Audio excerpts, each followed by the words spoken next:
Hello everyone, welcome to Study with Palak, your one-stop solution for all queries and doubts. Now we are going to talk about the mutation theory. Mutation theory was proposed by Hugo de Vries based on the studies of evening primrose that is called Oenthera lamarckiana. ठीक है. It explains that new species or variation arise suddenly due to mutations. मतलब कि इसने तो Darwin की उल्टा बोल दिया. डार्विन ने बोला था कि जो वेरिएशंस हैं, ठीक है, वो किसकी वजह से होती है? ग्रेजुअल इवोल्यूशन की वजह से होती हैं. ये क्या बोल रहे हैं कि ये बोल रहे हैं कि जो न्यू स्पीशीज की फॉर्मेशन है, वेरिएशंस होते हैं, वो सडनली हो जाते हैं म्यूटेशंस की वजह से. ठीक है. तो इन्होंने पहली बात कही कि जो म्यूटेशन होती है वो सडन होती हैं, हेरिटेबल चेंजेस होती हैं जेनेटिक मटेरियल के अंदर, है ना. इतना तो हमें पता है म्यूटेशंस क्या होती हैं.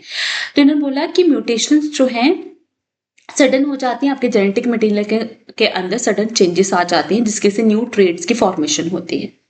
अब वो म्यूटेशंस आपके स्ट्रक्चर को, फिजियोलॉजी को, मॉर्फोलॉजी को जो अफेक्ट कर सकती हैं.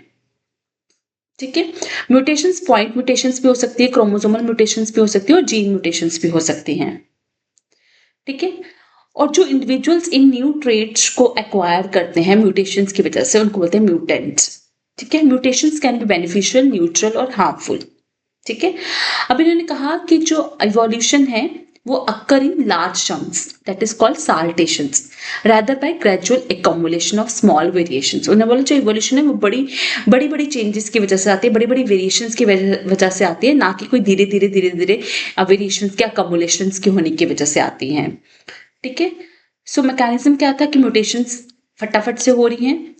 ठीक है. उसकी वजह से डिसकॉन्टिन्यूस वेरिएशंस जो हैं वो पॉपुलेशन में क्रिएट हो रही हैं.